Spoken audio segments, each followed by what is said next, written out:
This is why you should do cardio even if you're a bodybuilder, even if you're just trying to bulk, even if you just strictly want muscle gain. The first reason is cardio will minimize fat gain.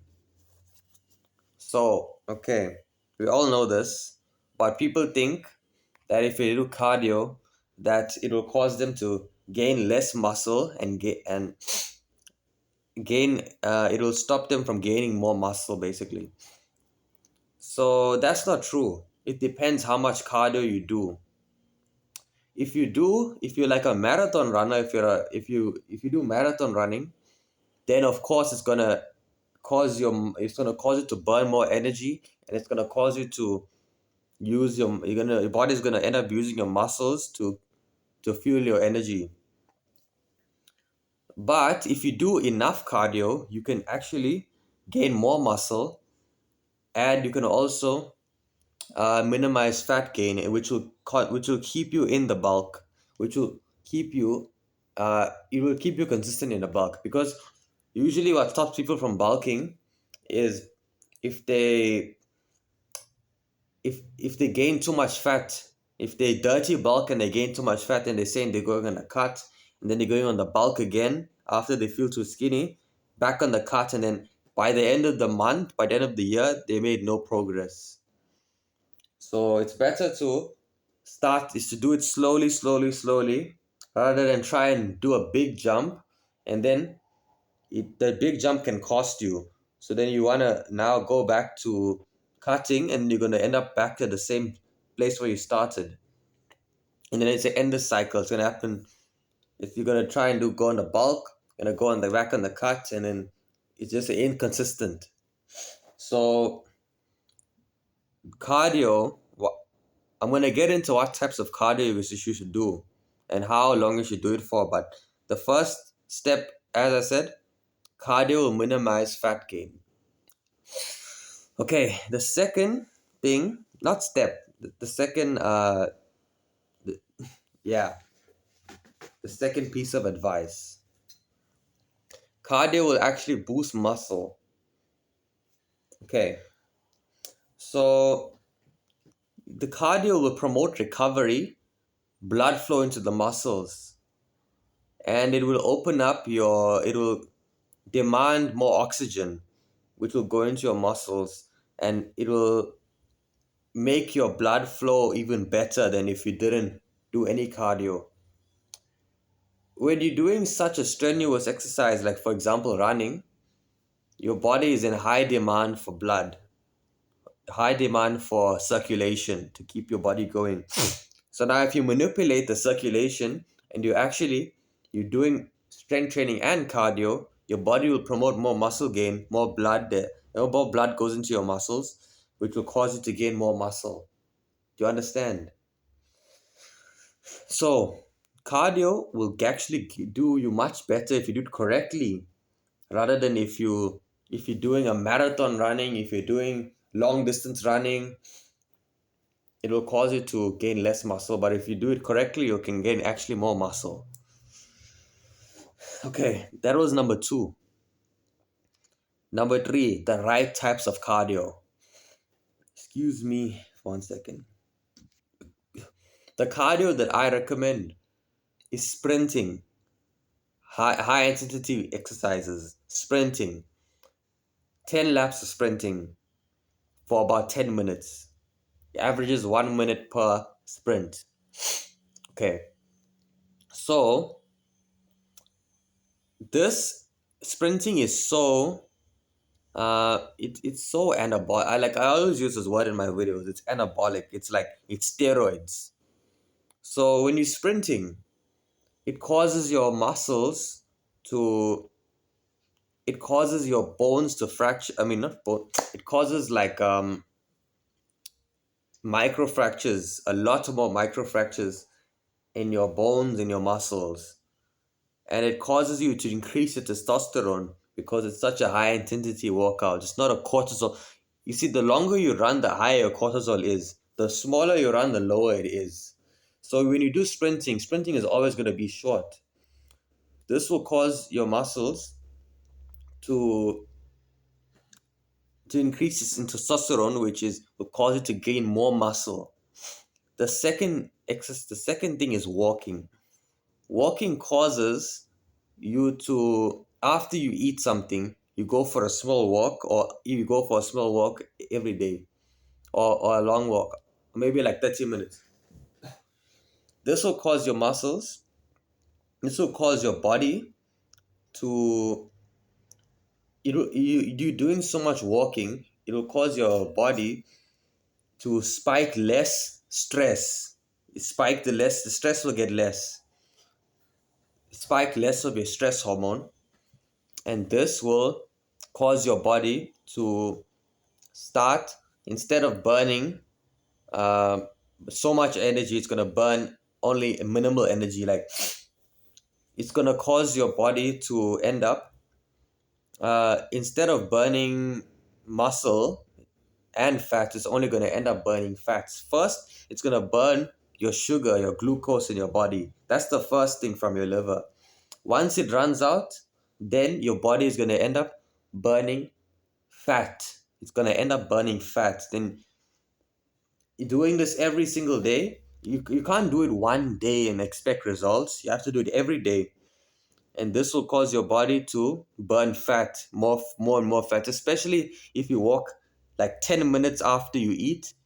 It's the best thing. That'll cause your body to, your blood sugar to come lower, and your body to go in fat burning mode um instead of fat gaining mode, and muscle uh burning mode, survival mode.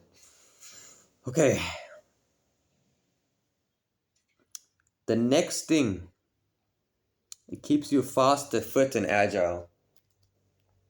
When you do cardio, when you do bodybuilding, and you just exercise, it will just cause you to, it'll cause you to gain muscle, but you won't look sexy.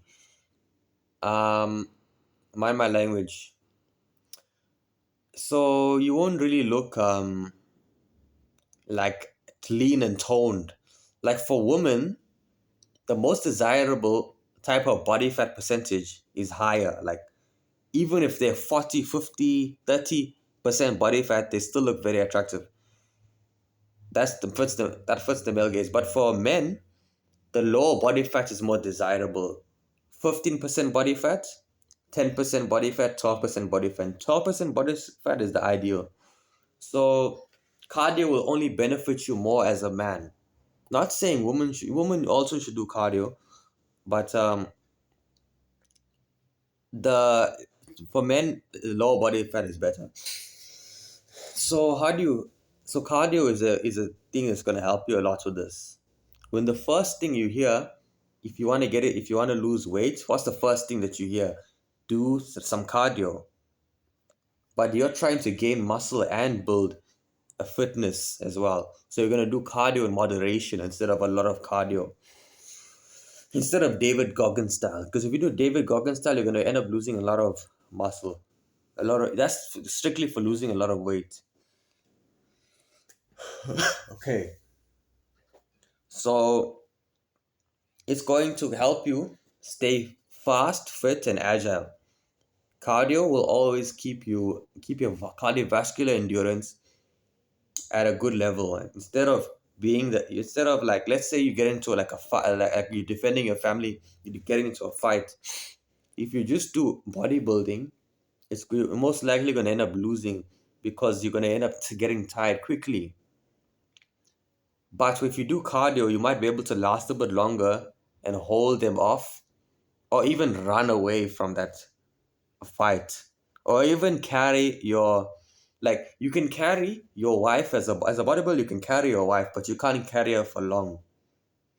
Where if you do cardio, you can carry her for a bit longer, just enough for you to survive. Make That's an example. So stay fast, fit, and agile by doing the cardio that I explained. Walking for 30 minutes, sprinting for 10 minutes. You can do some running as well, but you can do it for a short time, like 5K, 30-minute running. Okay. The next thing is survival situations. In my previous example, I was talking about if your wife or if your child is injured, you have to carry them. Having good fitness, good cardio will always help you in this situation. Even if you couldn't carry them, maybe you, for example, you drag them or you put them on like a wheelbarrow or something like you don't have a car, you have a bicycle, uh, and then you'll able to last, you'll be able to keep a good pace and get there quicker for enough to survive, get there quicker to the hospital for them to survive. But if you do, you may have the strength as a bodybuilder, but then you won't be able to carry them for long. Your arms will gas out very quickly. Bodybuilders usually do exercises, strength exercises, like they can pick up like a 300 kg bar and then they can do a few reps for it. But then you only can do it for a few reps. So this will cause you this will cause you to get tired quicker. So do some cardio, do HIIT workouts as well. Last thing is your health overall. You'll feel better, you look better, you will be better. It only benefits you unless you're doing it incorrectly. If you're doing if you're basically if you're a bodybuilder and you're just doing and but you decide to do like 1 hour runs, 2 hour runs, you can do that. I'm not saying don't do that, but then if you just want to optimize muscle gain, then you should probably do it for a shorter time, 30 minutes, more intensely, sprinting, for example. Anyway, your health overall, last thing, is gonna be better. You'll be fitter, you look better, more desirable, look more attractive. But remember, it's always better. Like, there's a common phrase like, the faster you go, the slower your progress. So, that's not always a bad thing. That's not always true. But when it comes to this, when it comes to this, the reason why your progress is slowing to gain muscle is because um, you go on a bulk, you gain fat, more fat than muscle. Then you want to go back on the cut and you back at the same weight, bulk cut, and then it becomes a routine thing. You keep doing that bulk cut. Then it causes you to make no progress. So it's better that you lean bulk and you still see your abs and you still see your muscles, minimal fat gain. And it will take like a year or 2 years or even 6 months. Rather than if you go 1 or 2 months and you gain a lot of weight, but it's mostly fat. So, and this will cause you to get insecure, and then it'll make you go back down to this where you started. Take it slow, but don't take it weak.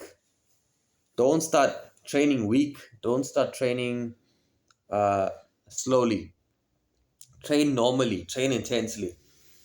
But the better you train, the more recovery that you add in, the more sleep, the faster you'll get there.